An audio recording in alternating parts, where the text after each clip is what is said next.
دوستو سلطان صلاح الدین ایوبی دنیا کے وہ عظیم حکمرانوں میں سے واحد حکمران تھے جو اپنے حساب سے بڑے وفادار سپاہی پر بھی کبھی آنکھ بھر کے بھروسہ نہیں کر سکتے تھے۔ وقت گزرنے لگا، ایک دفعہ سلطان صلاح الدین ایوبی رحمۃ اللہ علیہ اور آپ کی زوجہ خاتون کے درمیان اہم راز جو سلطان اور آپ کی زوجہ کے درمیان ہوتے تھے وہ دشمنوں کے پاس جانے لگے، حتیٰ کہ سلطان صلاح الدین ایوبی جو سب سے اہم خطوط ہوتے وہ اپنی زوجہ کو دے دیتے، لیکن چند دنوں کے بعد وہ خطوط سلطان صلاح الدین ایوبی کے محل سے غائب ہو جاتے اور وہ خطوط دشمنوں کے کلوں میں پہنچ جاتے۔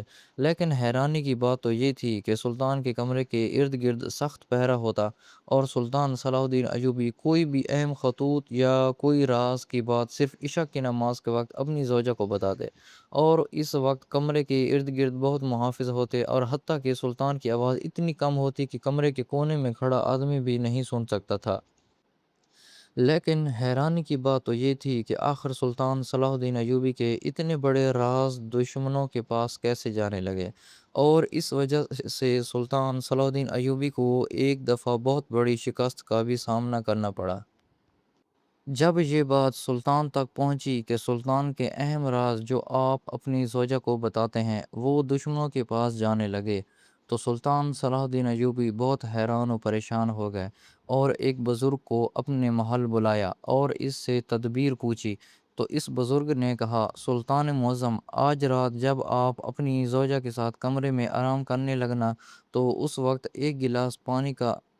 دوستو دنیا کی تاریخ کے اندر بڑے بڑے سلطان گزرے، بڑے بڑے بادشاہ گزرے اور بڑے بڑے حاکم گزرے، لیکن اسلام کی تاریخ میں سلطان صلاح الدین ایوبی وہ واحد سلطان ہیں جنہوں نے حضرت عمر فاروق رضی اللہ تعالی عنہ کے بعد مسلمانوں کے قبلہ اول یعنی کہ بیت المقدس کو صلیبوں سے چھڑوا کر مسلمانوں کے قبضے میں دیا تھا، اور یہ اعزاز آپ کے بعد کسی کو نہ ملا۔ حتیٰ کہ آپ نے اپنے دشمنوں کے دلوں میں اپنی خوف کی اتنی دھاک بٹھا دی تھی کہ سلطان کے اس دنیا کے جانے کے چند صدیاں بعد بھی دشمن آپ کی بہادری سے خوف کھاتے، اور یہی وجہ تھی کہ سلطنت عثمانیہ کے بانی ارطغرل غازی کے باپ سلیمان شاہ جب ہجرت کر کے حلب آنے لگے تو صلیبیوں نے سازش کر کے مسلمانوں کے سلطان العزیز کو اس بات پر مجبور کر دیا کہ وہ کائی قبیلے کے لوگوں کو حلب کی سرزمین پر داخل نہ ہونے دیں،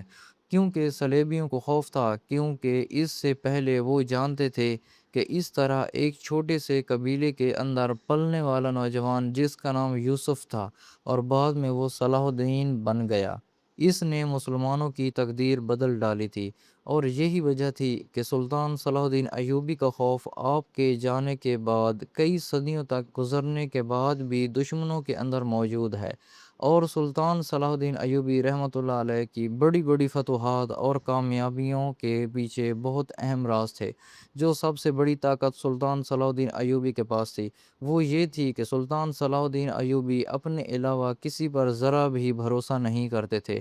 اکثر اوقات سلطان صلاح الدین ایوبی جاسوسی کرنے کے لیے خود چلے جاتے، حتیٰ کہ سلطان کے لشکر کے اندر بہت بڑے وفادار سپاہی موجود تھے جو سلطان کے ایک اشارے پر اپنی جان دینے کے لیے تیار ہو جاتے، لیکن سلطان صلاح الدین ایوبی نے کبھی کسی سپاہی پر آنکھ بند کر کے بھروسہ نہیں کیا تھا، لیکن سلطان صلاح الدین ایوبی اپنی زوجہ اسد الدین خاتون کے ساتھ چند اہم راز جو سلطان صلاح الدین ایوبی سب سے اہم سمجھتے اپنی زوجہ کو ضرور بتاتے، اور اسد الدین خاتون کوئی عام خاتون نہیں تھی بلکہ مسلمانوں کے عظیم سلطان صلاح الدین ایوبی کی زوجہ تھی، اور سلطان صلاح الدین ایوبی اپنے بعد جو سب سے زیادہ بھروسہ کرتے تھے وہ اپنی خاتون پر کرتے تھے۔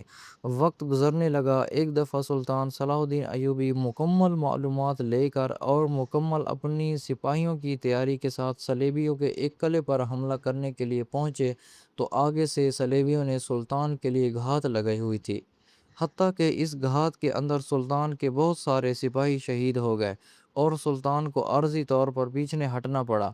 یہ سلطان کی زندگی میں بہت کم ہوا تھا کہ سلطان صلاح الدین ایوبی جنگ پر جاتے اور پیچھے واپس آ جاتے۔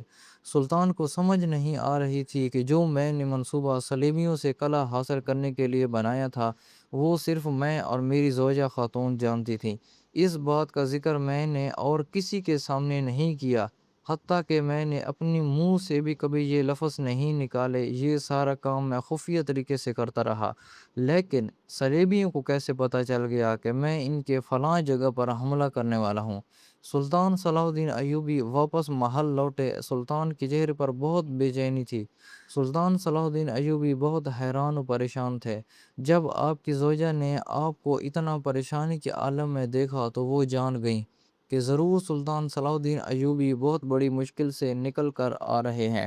آپ کی زوجہ آپ کے لیے ایک گلاس پانی کا لانے کے لیے جانے لگی تو اسی وقت سلطان محترم نے انہیں روک دیا اور کہا، تم مجھے ایک گھونٹ پانی کا پلانے سے پہلے بس مجھے ایک بات کا جواب دو کہ جس صلیبیوں کے قلعے پر حملہ کرنے کے لیے میں جانے والے تھا، اس کا ذکر میں نے اپنے سپہ سالار سے جانے سے پہلے نہیں کیا تھا۔ عین اس وقت میں نے اپنے سپاہیوں کے سامنے ذکر کیا تو بتائیں صلیبیوں نے اتنے دن پہلے قلعے کی حفاظت اور ہماری گھات کے لیے تیاریاں کیسے کر لی تھیں، کیونکہ اس کا ذکر صرف تمہارے آگے ہوا تھا۔ یہ سن کر سلطان کی بیوی خاموش ہو گئی تو سلطان صلاح الدین ایوبی سمجھ گئے کہ میری بیوی نے کسی کو کچھ نہیں بتایا۔ آپ کی زوجہ کے اندر اتنی جرأت نہیں تھی کہ سلطان کے سامنے وضاحت کرتی۔ بس آپ کے چہرے سے سلطان نے پہچان لیا کہ یہ راز کسی اور طریقے سے باہر گیا ہے۔ اب سلطان صلاح الدین ایوبی حیران ہونے لگے۔ اتنے میں سلطان صلاح الدین ایوبی نے گلاس پانی کا رکھا اور اسی وقت دوڑتے ہوئے اپنے خاص کمرے کے اندر گئے۔ سلطان صلاح الدین ایوبی کے خاص کمرے کے اندر آپ کے اسی کمرے کے نیچے ایک خفیہ دروازے سے ایک تہہ خانہ بنا ہوا تھا، اور اس تہہ خانے کی دیوار کے اندر سلطان نے ایک صندوق رکھا ہوا تھا، اور اس صندوق کے اندر سلطان صلاح الدین ایوبی اپنے سب سے قیمتی خطوط رکھتے تھے۔ جب سلطان صلاح الدین ایوبی اس صندوق پر پہنچے تو دیکھا کہ جو سب سے اہم خطوط تھے وہ وہاں سے غائب ہو چکے تھے۔ دیکھ کر سلطان کے تو پیروں تلے زمین نکل گئی، کیونکہ سلطان کی زندگی میں آج سے پہلے ایسا کبھی نہیں ہوا تھا۔ سلطان صلاح الدین ایوبی نے حکم دیا کہ پورے محل کی تلاشی لی جائے، کیونکہ سلطان کو شک ہو گیا کہ ضرور غدار اسی محل کے اندر ہوگا۔ سلطان صلاح الدین ایوبی نے اپنے ماہر جاسوس بلوائے اور خفیہ طریقے سے پورے محل کی تلاشی لی گئی، لیکن کوئی ثبوت نہ ملا جس سے یہ ثابت ہوا کہ کوئی غدار محل کے اندر داخل ہوا۔ سلطان صلاح الدین ایوبی نے خود پورے محل کی نگرانی کی، ہر ایک چیز کو بڑی باریک بینی سے دیکھا، لیکن سلطان صلاح الدین ایوبی کی سمجھ میں کچھ نہیں آ رہا تھا، کیونکہ کوئی بھی ثبوت نہیں مل رہا تھا۔ اب سلطان صلاح الدین ایوبی جب تک اس مسئلے کو حل نہیں کر لیتے، اس وقت تک سلطان صلاح الدین ایوبی ایک قدم بھی آگے نہیں بڑھ سکتے تھے، کیونکہ سلطان صلاح الدین ایوبی جس بھی اہم معاملے میں مشاورت کرتے وہ دشمنوں تک پہنچ جاتی۔ سلطان صلاح الدین ایوبی کے گہرے راز دشمنوں تک پہنچنے کے بعد سلطان صلاح الدین ایوبی کو ایک لمحے کے لیے بھی چین نہیں آ رہا تھا۔ سلطان صلاح الدین ایوبی نے اپنے سب سے قریبی سپاہیوں کو اپنے کمرے کے اندر بلایا اور انہیں کہا، آج سے چند دن پہلے کیا کوئی محل کے اندر ایسی تبدیلی رونما ہوئی، کچھ ایسا ہوا جو معمول سے ہٹ کر ہو؟ کیونکہ جو بھی غدار ہے وہ اس محل کے اندر موجود ہے، لیکن اس کو تلاش کیسے کیا جائے میری سمجھ میں کچھ نہیں آ رہا۔ سلطان صلاح الدین ایوبی کے سارے سپاہی ایک دوسرے کا منہ تکنے لگے، کیونکہ انہوں نے محل کے اندر کوئی بھی تبدیلی رونما ہوتی ہوئی نہیں دیکھی۔ سلطان صلاح الدین ایوبی سخت پریشان ہو گیا اور شام کے وقت اپنی زوجہ کو اپنے کمرے کے اندر بلایا اور کہا، تم تیاری کرو، ہم چل رہے ہیں۔ خاتون نے اسی وقت تیاری پکڑی۔ سلطان صلاح الدین ایوبی نے اپنی بیوی کو گھوڑے پر بٹھایا اور سنسان وادی کے اندر لے گئے۔ سارے سپاہی حیران تھے کہ آخر سلطان صلاح الدین ایوبی اکیلے اپنی زوجہ کو لے کر کہاں جا رہے ہیں، کیونکہ اس سے پہلے جب بھی سلطان کہیں باہر جاتے چند خاص سپاہی آپ کے ساتھ ضرور ہوتے۔ سلطان صلاح الدین ایوبی نے اپنی بیوی کو گھوڑے پر بٹھایا اور سنسان وادی کے اندر لے گئے۔ سارے سپاہی حیران تھے کہ آخر سلطان صلاح الدین ایوبی اکیلے اپنی زوجہ کو لے کر کہاں جا رہے ہیں، کیونکہ اس سے پہلے جب بھی سلطان کہیں باہر جاتے چند خاص سپاہی آپ کے ساتھ ضرور ہوتے۔ جب سلطان صلاح الدین ایوبی اس وادی کے اندر پہنچے تو آپ کی زوجہ نے پوچھا، حضور آخر ایسی کیا وجہ ہوئی کہ آپ مجھے اس وادی کے اندر لے آئے؟ تو سلطان نے کہا، میں نے تم سے کچھ خاص بات پوچھی نہیں تھی۔ یہ سن کر آپتی خاتون نے کہا، حضور سب سے محفوظ جگہ آپ کا کمرہ ہے، تو پھر آپ مجھے یہاں کیوں لے آئے؟ تو سلطان نے کہا، میرا کمرہ محفوظ تھا لیکن اب نہیں رہا، کیونکہ جو راز اس کمرے کے اندر کھلا وہ چند ہی دنوں کے اندر اتنا دور قلعے کے اندر چلا گیا۔ تو میں اتنا بے وقوف تو نہیں کہ یہ نہ سمجھ سکوں کہ آخر بند کمرے کے اندر ہونے والی باتیں اتنی دور کیسے جا پہنچی۔ ضرور اس کمرے کے اندر کوئی غدار موجود ہے لیکن ہمیں نظر نہیں آ رہا۔ آپ کی زوجہ بڑی حیران و پریشان ہو گئی، کیونکہ اس نے سلطان کو اس سے پہلے اتنا زیادہ پریشانی میں کبھی نہیں دیکھا تھا۔ سلطان کی بیوی نے کہا، حضور اب آگے کا کیا ارادہ ہے؟ ہم اس غدار کو کیسے تلاش کریں گے؟ یہ سن کر سلطان صلاح الدین ایوبی نے کہا، میں تم سے جو پوچھتا ہوں تم مجھے بتاتی جانا، بس آپ کی باتوں سے ہی میں غدار کو تلاش کر لوں گا۔ آپ کی زوجہ بڑی حیران و پریشان ہو گئی اور کہا، حضور میری باتوں میں آپ کو کیسے غدار کی پہچان ہو گئی؟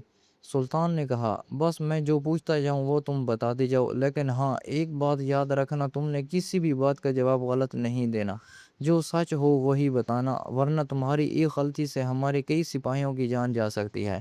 اب آپ کی زوجہ سلطان کے سامنے بیٹھی سلطان کے سارے سوالوں کو جواب دینے لگی۔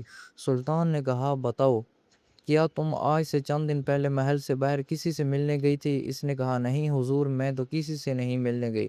تو پھر سلطان نے پوچھا، کیا کوئی محل کے اندر آپ کا ایسا کوئی خاص مہمان آیا جو آج سے پہلے کبھی نہ آتا ہو؟ اس کی زوجہ نے کہا، نہیں حضور، میرا نیا مہمان پہلے جو کبھی نہ آیا ہو وہ کبھی نہیں آیا۔ ہاں بس میری ایک دوست ہے جو کہ عیسائی مذہب سے تعلق رکھتی تھی، لیکن ایک دفعہ میں نے اس کی جان بچائی تو وہ مسلمان ہو گئی، اور اس کی اور میری دوستی ہو گئی، تو وہ ہر ماہ مجھ سے ملنے کے لیے میرے محل آتی ہے۔ تو سلطان نے کہا، کیا اس کے ساتھ کوئی اور تھا؟ تو سلطان کی زوجہ نے کہا، نہیں سلطان معظم، اس کے ساتھ جو سپاہی تھے وہ باہر ہی رک گئے، بس میں اسے اپنے کمرے کے اندر لے گئی تھی۔ یہ سن کر سلطان نے کہا، کیا اس کے ساتھ کوئی اور چیز تھی یا اس نے تمہیں کوئی چیز تحفے میں دی تھی؟ اس نے کہا، نہیں سلطان معظم، اس نے مجھے کوئی خاص چیز تحفے میں نہیں دی۔ پھر سلطان نے کہا، آخر ماجرا کیا ہے؟ کوئی تو بات ہے جو مجھ سے چھپ رہی ہے۔ تو اتنے میں خاتون نے کہا، سلطان معظم، ہاں ایک بات تمہیں بتانا بھول گئی، ایک خوبصورت پتلا جو کہ بالکل آپ کی شکل کو دیکھ کر بنایا گیا، وہ ہمارے کمرے کے اندر جو رکھا گیا ہے وہ میرے دوست نے مجھے دیا تھا۔ یہ سن کر سلطان نے کہا، وہی پتلا جس کے بارے میں نے تم سے پوچھا تھا؟ سلطان کی زوجہ نے کہا، جی ہاں سلطان معظم، وہی پتلا۔ یہ دیکھ کر سلطان صلاح الدین ایوبی نے اسی وقت اپنی بیوی کو بازو سے پکڑا، گھوڑے پر بٹھایا اور محل لے آئے۔ خاتون ابھی محل کے صحن میں تھی کہ سلطان صلاح الدین ایوبی دوڑتے دوڑتے اپنی اس خاص کمرے کے اندر جا پہنچے، جس کے اندر سلطان صلاح الدین ایوبی اپنی زوجہ سے اہم معاملات پر باتیں کیا کرتے تھے۔ سلطان صلاح الدین ایوبی اپنے کمرے کے اندر پہنچے تو سلطان نے اس پتلے کو اپنی جگہ سے ہٹایا تو سلطان کے رونگٹے کھڑے ہو گئے، کیونکہ اصل میں اس پتلے کے اندر ایک خاص خول بنایا گیا تھا جو کہ اس پتلے کے اندر کھڑا ہو سکتا تھا اور کسی کو محسوس بھی نہیں ہو سکتا تھا، کیونکہ وہ پتلا اندر سے کھوکھلا تھا اور باہر ایک خاص قسم کے پتھر سے تراشا گیا تھا۔ اور سب سے حیرانی اور پریشانی کی بات تو یہ تھی کہ اس پتلے کے نیچے ایک لکڑی کا تختہ تھا، جو سلطان صلاح الدین ایوبی نے اس لکڑی کے تختے کو پلٹا تو نیچے ایک سرنگ نظر آئی۔ یہ دیکھ کر سلطان کے ہوش اڑ گئے کہ ایسی سرنگ جو بالکل سلطان کے کمرے کے اندر موجود ہے اور مجھے خبر نہیں۔ سلطان صلاح الدین ایوبی نے اسی وقت حکم دیا کہ میری زوجہ کو بلا کر لاؤ۔ سپاہی بلا کر لائے تو سلطان نے کہا، کیا اس پتلے کو آپ کی دوست نے یہاں رکھا تھا؟ اس نے کہا، نہیں سلطان معظم، اس پتلے کو میری دوست کے دو ملازم تھے، انہوں نے یہاں رکھا۔ سلطان نے کہا، کیا جب وہ اس پتلے کو اس کمرے کے اندر رکھنے کے لیے آئے تھے انہوں نے کتنا وقت لگایا تھا؟ تو سلطان صلاح الدین ایوبی رحمۃ اللہ علیہ کی زوجہ نے بتایا، سلطان معظم، انہوں نے پتلے کو رکھا لیکن پتلا وہاں ہلنے لگا تو انہوں نے چند لمحے لگائے اور اس پتلے کو وہاں پر سیدھے طریقے سے رکھا، لیکن اس وقت میں اپنی دوست کے ساتھ باتوں میں مصروف تھی اور میں دیکھ نہ سکی کہ آخر وہ پتلے کے ساتھ کیا کر رہے تھے۔ یہ دیکھ کر سلطان صلاح الدین ایوبی نے اس وقت پتلا اسی جگہ پر رکھ دیا اور اب انتظار کرنے لگے۔ جیسے ہی آدھی رات کا وقت ہوا، سلطان صلاح الدین ایوبی تلوار نکال کر پتلے کے قریب بیٹھ گئے۔ بس سلطان صلاح الدین ایوبی نے پتلے کے ساتھ کان لگانا شروع کر دیا۔ چند ہی لمحے گزرے، سلطان کو محسوس ہو گیا کہ اس پتلے کے اندر آج سے پہلے جو بھی جاسوس آتا تھا وہ اب پہنچ چکا ہے۔ اس پتلے کی آنکھوں سے وہ سارا منظر دیکھتا اور اس پتلے کے لگے ہوئے کانوں سے وہ سارا کچھ سن لیتا تھا۔ بس سلطان صلاح الدین ایوبی نے اسی وقت پتلے کے اوپر تلوار ماری، پتلا ٹوٹ گیا اور اس کے اندر موجود غدار زمین پر گر گیا۔ سلطان صلاح الدین ایوبی نے اس کو پکڑا اور پوچھا، تم کون ہو اور آخر مکمل منصوبہ بتاؤ۔ اس نے کہا، سلطان معظم، آپ کی زوجہ کی جو دوست تھی اس کو ہمارے بادشاہ نے پکڑا اور اسے جان سے مارنے کی دھمکی دی۔ اس کے بعد اس نے وعدہ کیا کہ میں یہ پتلا آپ کی زوجہ کے پاس لے کر جانے میں مدد کروں گی۔ ہمارے بادشاہ نے اس خاتون کے ساتھ اپنے سپاہی بھیجے اور وہ پتلا لے کر یہاں پہنچے، اور پھر ہمارے سپاہیوں نے بڑے ہی طریقے سے اسی جگہ پتلا رکھا اور نیچے ایک نشان لگا دیا۔ نشان لگانے کے بعد انہوں نے پتلا اوپر رکھا اور وہاں سے چلے گئے۔ لیکن وہ سپاہی اتنے ماہر تھے کہ ان کو پتہ چل گیا کہ ہم یہاں سے سرنگ محل سے باہر کیسے لے جائیں۔ وہاں سے جانے کے بعد ان سپاہیوں نے وہاں سرنگ کھودنا شروع کر دی اور وہ سرنگ سیدھا اس پتلے کے نیچے جا کر کھلی۔ اس پتلے کے اندر خول تھا جس کے اندر ایک آدمی بڑا آسانی سے کھڑا ہو سکتا تھا، اور آپ کو پکڑنا اس لیے مشکل ہو گیا کیونکہ میں اس سرنگ کے ذریعے اس پتلے کے اندر داخل ہوتا، اور رات کے وقت آپ جو بھی باتیں اپنی خاتون سے کرتے وہ میں ساری سن لیتا، اور باتوں ہی باتوں میں مجھے یہ بھی پتہ چل گیا تھا کہ فلاں صندوق کے اندر آپ کے سارے خطوط پڑے ہوئے تھے۔ یہ دیکھ کر سلطان صلاح الدین ایوبی کو سخت غصہ آیا اور اسی وقت اس خاتون کو